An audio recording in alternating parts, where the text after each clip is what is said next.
This is the second episode of the MTG Slaycast. My name is Wes. That song was Gateway to Hell by Darren Lee. I recommend you check it out if you like death metal.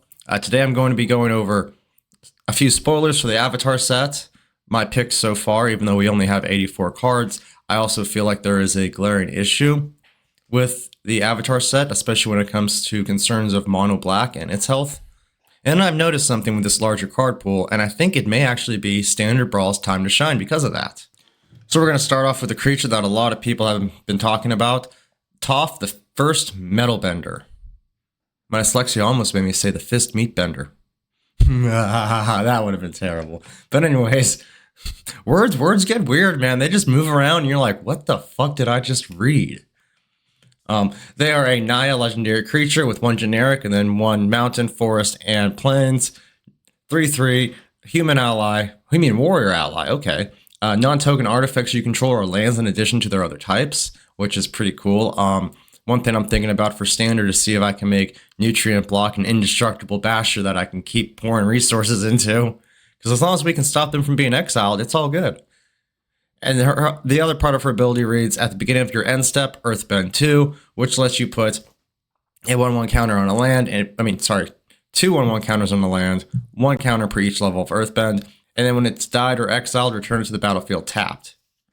So actually, I stand corrected. We don't care if Nutrient Block gets exiled. You'll get it back, and you'll have your indestructible blocker again. But I just think this card is going to lead to some bonkers shit.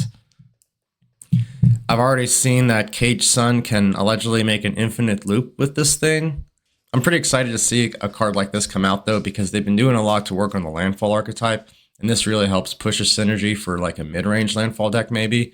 And also, I think they've been trying to push like this Naya artifact-centric strategy out.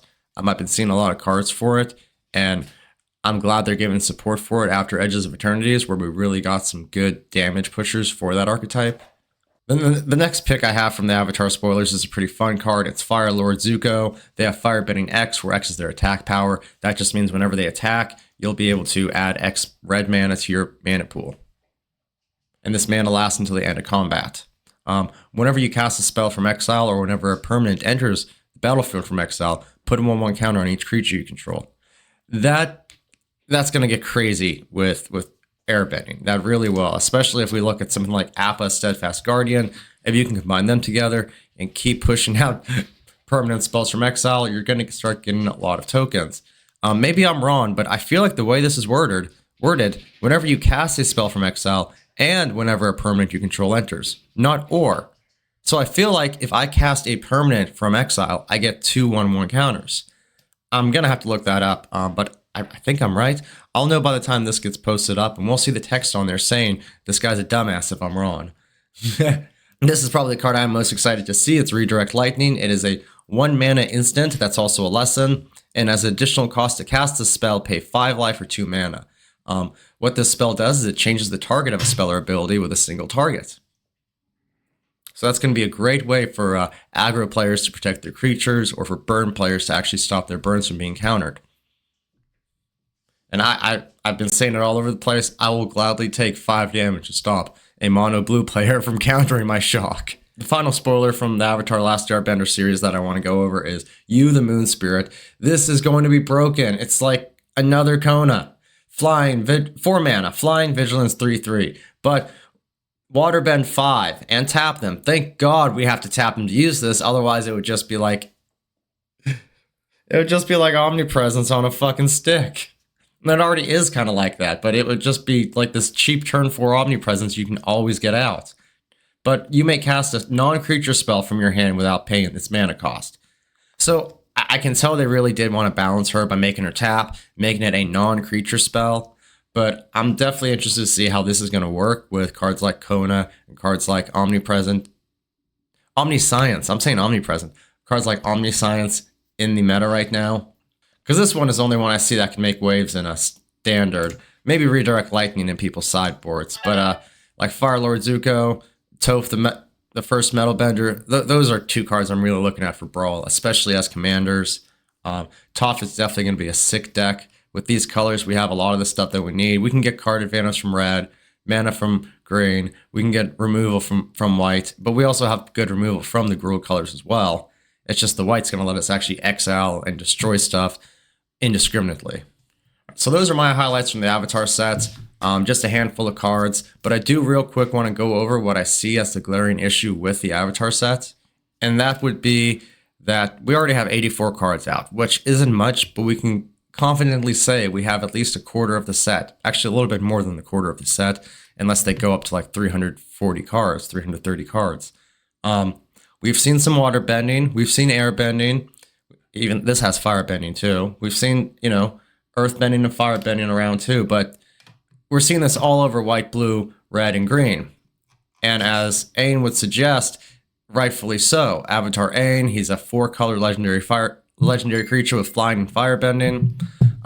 Whenever you water bend, earth bend, fire bend, and air bend, or air bend, draw a card. If you've done all 4 of these in one turn, transform this guy. And the transformation is cool because you can end up flipping him and gaining 4 life, drawing 4 cards, putting 4 1/1 counters on a creature, and I think dealing 4 damage to any target. So it is a baller of a card. That's another person I can't wait to try out at the helm of a Brawl deck. But because he's 4-colored, he doesn't have the black in him. That really does confirm my fear for mono black players. You guys aren't going to get a lot of the support for these keywords. You're going to get a little bit of everything. It's like you guys, your mono black is going to be the jack of all trades, while every other color is going to have the PhD in their own skill, like fire bending or earth bending. So now a lot of us have noticed that there's a very large card pool available in Standard right now. Actually, we're around 3,000 cards, which is kind of crazy because that puts us at like 10% of the actual game's card pool. So if you're playing Standard Brawl, you're playing with about 10% as much cards as they can use in Commander. And we're only like 2 years into the 3-year cycle right now where we have these 6 sets a year. I think we were actually only 1 6-year set out of that. But so, once you look at this and we think we've got 12 to 18 sets that are going to have that will have an average of 275 cards because they're about, 250, 300. Maybe a small one could go down to 220. I don't know if they're going to be doing things like that anymore though. Because if we look at the numbers on this chart, I found this on Reddit. It was created by Savia Wanderer. Definitely a good, reliable chart though. And as you can see, there's this after we reach 2009, 2010 era, there's just a steady line where, with a few exceptions, like 2016 to 2017, with a few exceptions, there's just a steady line where it's moving up and we're getting more cards on average per set. And now we've got 6 sets a year. So, if we're saying they're around 275 cards per set, we're getting anywhere from, I had it written down somewhere, but I don't have it on me right now. But yeah, we're getting anywhere from this 3,000 to just under 5,000. That's a lot of cards for our card pool. That's a lot of cards to pick from. Our low end is still higher than what the high end was 4 years ago, where it was at just above 2,100. Maybe it's 2,200. So there was this argument against Standard Brawl for a while. The card pool isn't big enough. And that's the main reason we don't have 60 card, we don't have 100 card decks and we have 60 card decks. And I really hope that doesn't change. But I still like the large card pool for Standard Brawl coming in. All this focus on legendaries with our Universe Beyond sets. And I'm starting to actually think more optimistically about it now. This is good for Standard Brawl, for this format. Unfortunately, for historic Brawl players, I don't see your format I know that sounds silly coming from a Standard Brawl player, but I don't see your format doing anything competitive to Commander. Because at the end of the day, it's we're just playing. If you were playing paper Brawl, you were literally just playing 1v1 with your Commander deck without the Commander damage rule. And in my opinion, I say this all the time, I really think Brawl should have a starting health of 30, not 25. As someone that likes to play with aggro decks in Standard Brawl, I can confirm that it wouldn't destroy our chances of getting turn 4 wins, but it really cuts it down. It really cuts it back. I do know there'd be a few cards where they say if you have X amount of health, this ability triggers, but I'm pretty sure they still make cards that say that about 25 or 26 health. So for Brawl, that's not going to be an issue. It's a very removal heavy format, at least for Standard Brawl. So, just one creature being a huge threat isn't really something anyone in the format should take seriously to begin with. I mean, the format is full of commanders that can just terrorize you. But I think with this massive change to the card pool, it would be nice to see Wizard like try to give Brawl, Brawl 2 and Standard Brawl, like try to see if they can give them a second wind. Maybe make some changes to the format. As far as I understand, if you're playing Paper Brawl at your LGS, it's still 1v1. Maybe I'm wrong, but I just feel like if you're going to a Standard Brawl league or something like that, why aren't we able to sideboard cards? If we were a pod, I can understand that. But if you're 1v1, you should be able to sideboard.